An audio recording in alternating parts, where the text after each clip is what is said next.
할렐루야. 오늘 하루도 하나님의 말씀으로 하루를 시작하는 여러분에게 하나님의 은혜와 주님의 평강과 성령의 감동과 인도하심이 함께 하시기를 주님의 이름으로 축원합니다.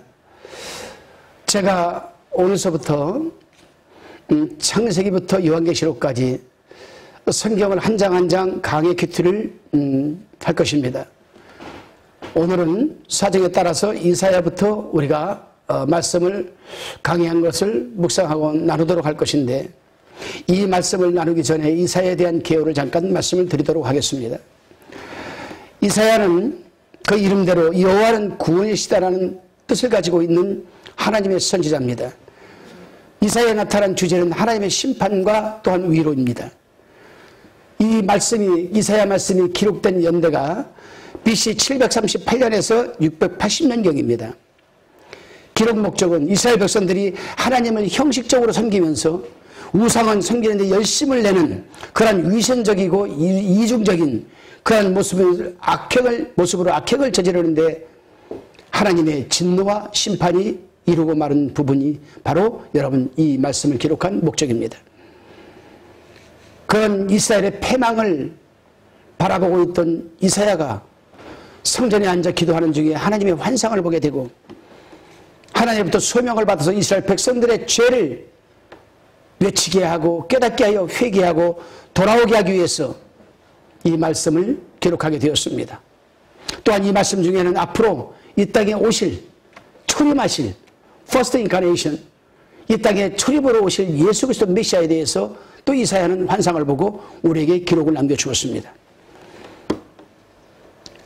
오늘 제가 이 말씀을 나누기 전에 먼저 언급해야 될 부분은 예언자와 선지자, 이 명칭에 대해서 올바로 우리가 좀 알고 넘어가야 할 부분이 있습니다. 일반적으로 예언이라고 할 때는 히브리어로 나비라고 합니다. 하나님이 특별한 시기에 특별한 사람에게 특별한 기름을 부어서 앞으로 미래에 일어날 특별한 일을 대언하게 하는 것을 우리는 예언, 곧 나비라고 합니다. 그 대언자를 우리는 선지자, 예언자라고 합니다. 그러나 궁극적으로 신약시대까지 와서 여러분 성경에서 말하는 예언은 뭡니까? 그런 의미보다는 맡겨진 말씀이라는 여러분 의미의 예언이 더 비중을 크게 갖고 있습니다. 하나님께서 특별한 사람을 불러서 그 사람의 성격과 개성과 살아온 삶과 환경을 그대로 들어서 하나님의 말씀을 외치게 하는 것, 그것이 기록된 것이 바로 여러분 오늘날 우리가 말하는 예언이라 할 수가 있습니다. 이제부터 우리는 주전 BC 738년에서 여러분 680년경 유다, 그것도 특별히 이스라엘 예루살렘 성전 왕궁 안에서 기도하다가 하나님의 환상을 바라보면서 소명을 받게 되는, 그래서 하나님부터 여러분 환상과 메시지를 받아서 외치는 이사야를 우리는 만나게 됩니다. 오늘은 1장에 대해서 우리가 말씀을 나누도록 하겠습니다. 이사야서는 성경의 각권들 중에서 시편과 예레미야에 이어 가장 세 번째로 긴 분량을 갖고 있습니다. 그러다 보니까 성도들에게는 이사야 매우 친숙한 이름이기도 하지만 또한 많은 성도들에게 간과되는 책이기도 합니다. 왜냐하면 예언서라 어렵기도 하지만 또한 정말 만큼 긴 내용이기 때문에 우리는 이사야서를 잘 읽으려고 하지 않습니다. 그러나 저는 이사야서를 최대한 쉽게 심오하게 통일성을 가지고 그 속에 담겨져 있는 하나님의 비밀한 뜻과 의지, 그리고 이사야의 뜻과 의지를 여러분 나누도록 할 것입니다.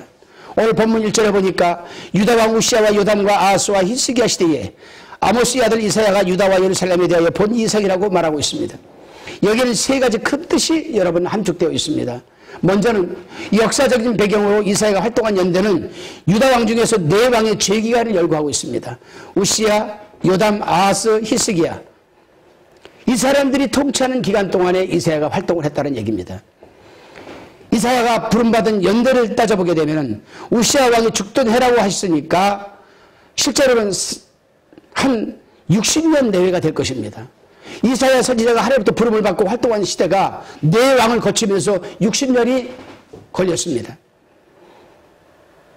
두 번째로 이사야는 이 사람의 인물적 배경입니다. 이사야는 아모스의 아들이라고 분명히 밝히고 있습니다. 역사적 인물이죠. 이사야라는 이름의 뜻은 여호와는 구원이시다입니다. 성경에 그의 개인적인 역사에 대해서는 기록하고 있지 않지만 예루살렘 성 안에 고귀한 귀문 가지고서 태어나 상당한 고등교육을 받은 인물이라고 생각이 듭니다. 이사야 선지자는 모든 선지자 중에서 왕자라고 불릴 만큼 또 구약의 바울이라고 불릴 만큼 그는 아주 메시지가 광범위하고 특출했던 선지자입니다. 전통적인 역사 기록에 의하면 이사야는 우시야 왕의 사촌이라기도 하며 그의 아내와 두 아들이 있었다고 합니다. 7장 3절과 8장 3절에 보면 그 아들 이름이 기록되어 있는데 스알야습과 마헬살랄 하스바스가 그의 아들이라고 합니다. 세 번째로는 이사야의 예언입니다. 우리가 이사야서를 읽다 보면 그 예언의 범위는 여러 민족과 나라들을 함축하고 있습니다. 그런데 1절에 보게 되면 이사야가 유다와 예루살렘에 대하여 본 이상이라고 말해서 예언 범위가 유다와 예루살렘에 국한된 것처럼 보이지만은 그것은 여러 나라와 민족들이 유다와 예루살렘 관계에서 잘 나타나 있기 때문에 이렇게 기록한 것입니다. 여러분 그렇습니다. 우리는 이사야의 세 가지 역사적 배경을 통해서 하나님의 말씀은 역사적 사실이고 또 하나님께서 이 세상 역사를 치리 주관하여 다스려 가신다는 사실을 깨달으며 하나님의 말씀의 절대적인 순종함을 우리는 배우게 됩니다.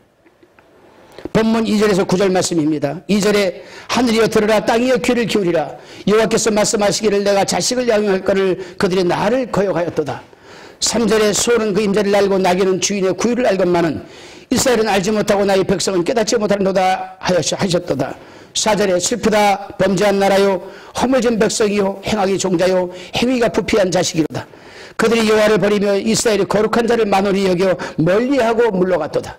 5절 말씀에 너희가 어찌하여 매를 더 맞으려고 더욱더욱 패역하느냐. 온 머리는 병들었고 온 마음은 피곤하였으며 6절 말씀에 발바닥에서 머리까지 성한 곳이 없이 상한 것과 터진 것과 새로 맞은 흔적뿐이오늘 그것을 짜며 싸매며 기름으로 유하게 함을 받지 못하였도다. 7절 말씀에 너희 땅은 황무하였고 너희 성읍들은 불에 탔고 너희 토지는 너희 목전에 이방인에게 삼켰으며 이방인에게 파괴됨같이 황무하였고 8절 말씀에 딸 시온은 포도원이 망대같이 원도밭이 상징막같이 에워싸인 성읍같이 겨우 남았도다. 9절 말씀에 만군의 여호와께서 우리를 위하여 조금 남겨두지 아니하셨다면 우리가 소돔 같고 고모라 같았으리로다. 아멘.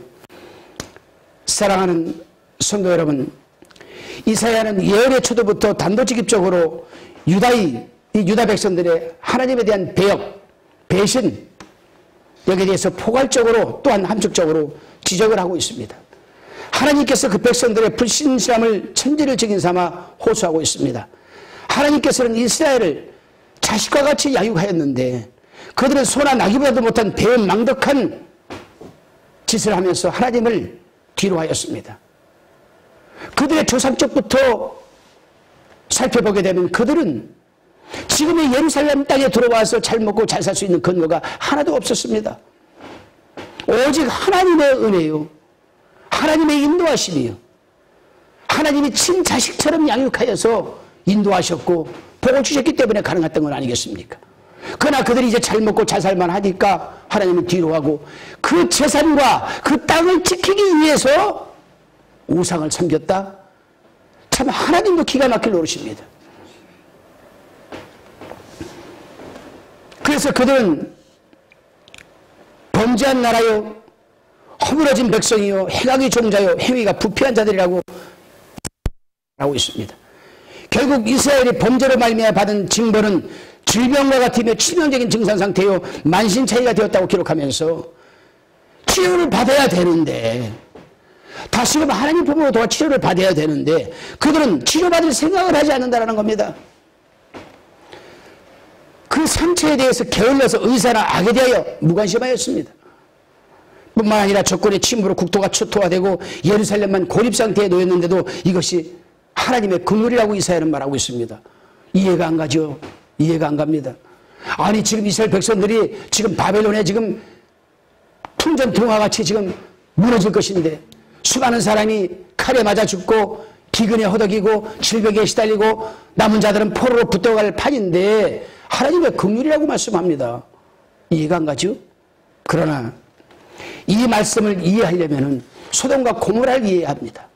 하나님께서는 소돔과 고모라를 한치 양보도 없이 기다림 없이 그대로 불을 쏟아내려서 멸망시키고 말았습니다. 바로 이스라엘 백성도 하나님이 기다리지 않았다라면, 하나님이 지금도 기다리지 않고 있다라면 소돔과 고모라 같이 불을 내려서 한순간에 다 멸망시키고 말 것이란 말입니다.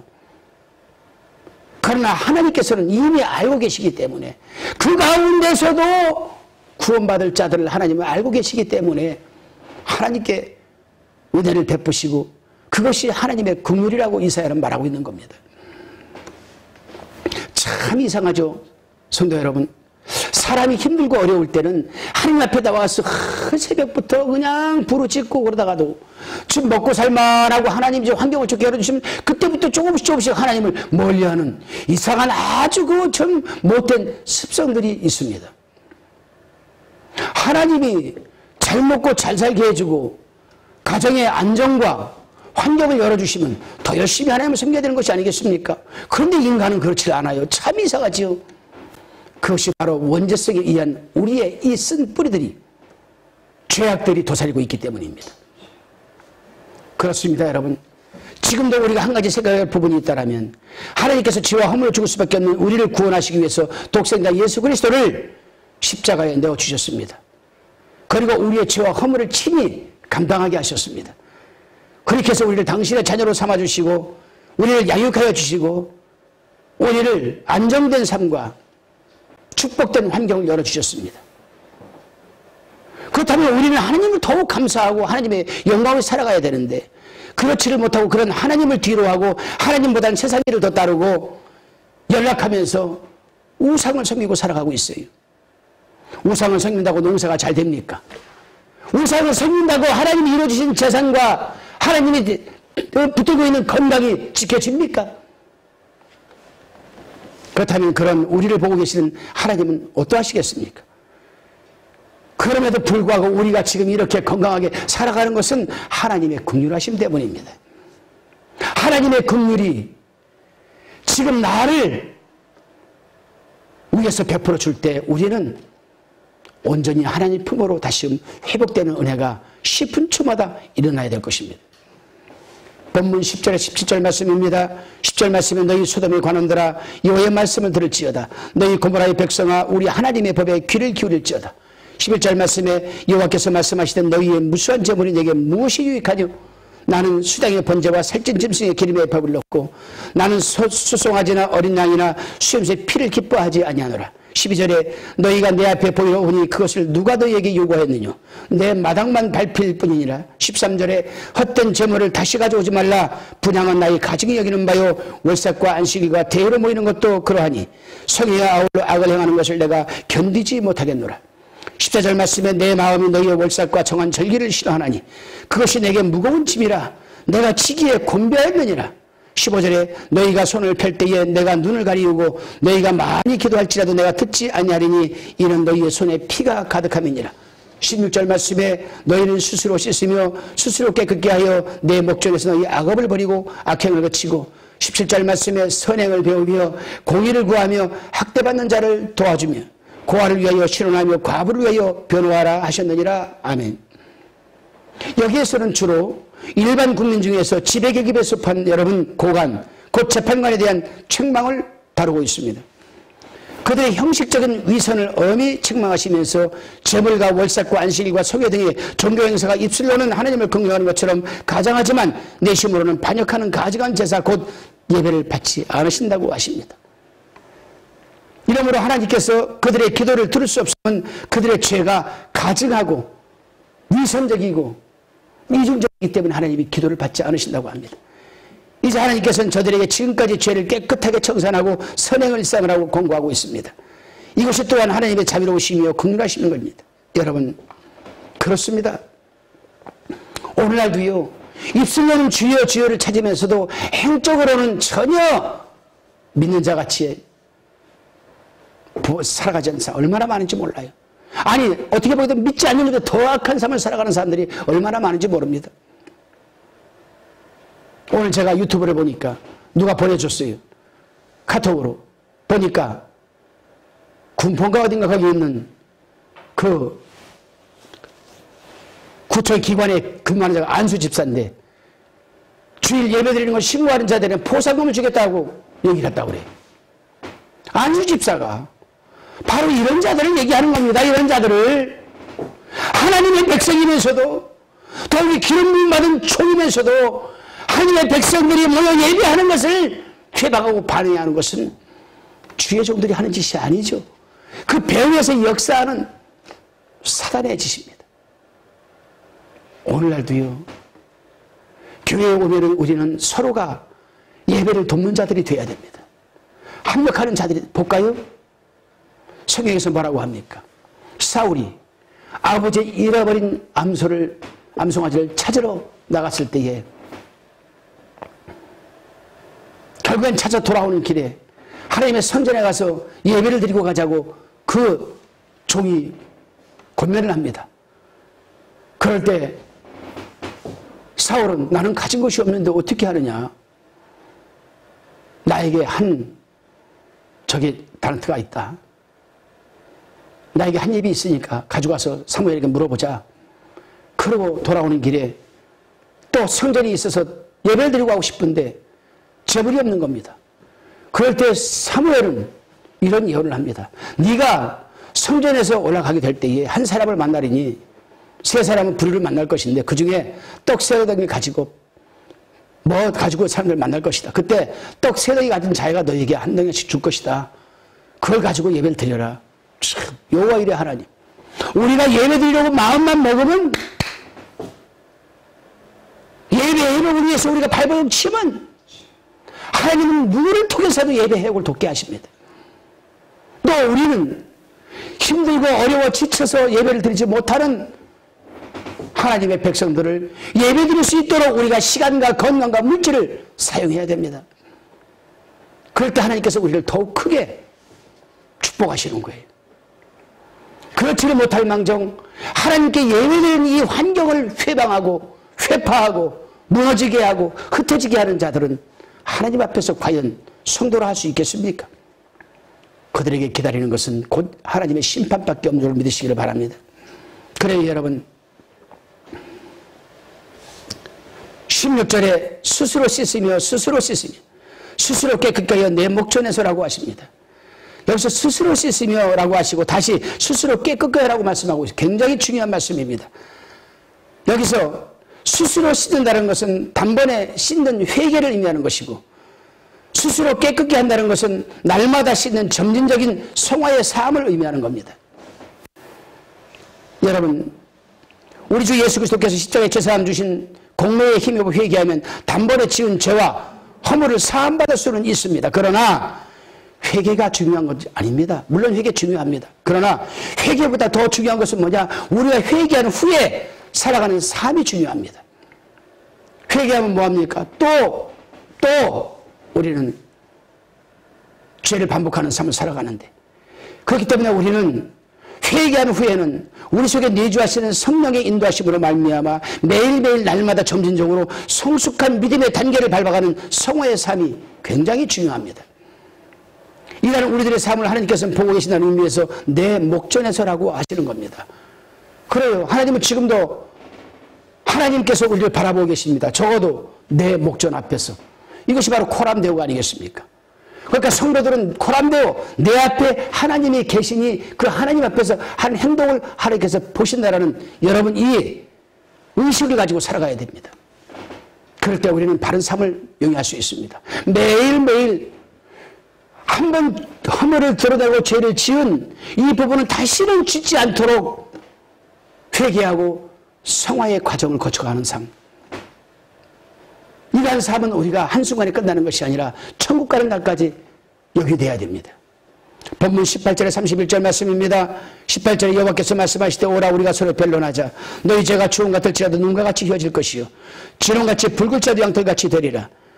너희가 즐겨 순종하면 땅이 아름다운 소산을 먹을 것이요 너희가 거절하여 배반하면 칼에 삼키우리라. 여호와의 입이 말씀이니라. 신실하던 성읍이 어찌하여 천기가 되었는고 공평이 거기 충만하였고 의리가 그 가운데 거하였었더니 이제는 살인자들 뿐이었도다. 내 은은 찢기가 되었고 너희 포도주에는 물이 섞였도다. 내 방백들은 패역하여 도적과 짝하며 그 다 뇌물을 사랑하며 사례물을 구하며 고아를 위하여 신놓지 아니하며 과부의 송사를 수리치 아니하는도다. 24절의 말씀.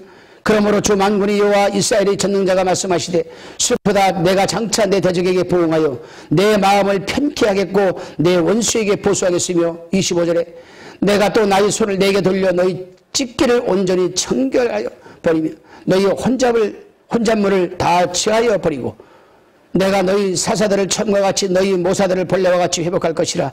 그날 후에야 내가 의성업이라 신실한 고리라 칭함이 되리라 하셨나니 27절 말씀에 시온은 공평으로 구속이 되고 그 기종한 자는 의로 구속이 되리라. 그러나 패역한 자와 죄인은 함께 패망하고 여호와를 버린 자도 멸망할 것이라. 너희가 너희 기뻐하던 상수리 나무로 인하여 부끄러움을 당할 것이요 너희가 너희 택한 동산원이 수치를 당할 것이며 너희는 잎사귀 마른 상수나무 같을 것이요 물 없는 동산 같으리니 31절 말씀에 강한 자는 사모라기 같고 그의 행위는 불티 같아서 함께 탈 것이라. 끌 사람이 없으리로다. 아멘. 백성들이 죄를 회개하면 국난은 해결될 것인데 그들은 회개할 생각을 하지 않고 있습니다.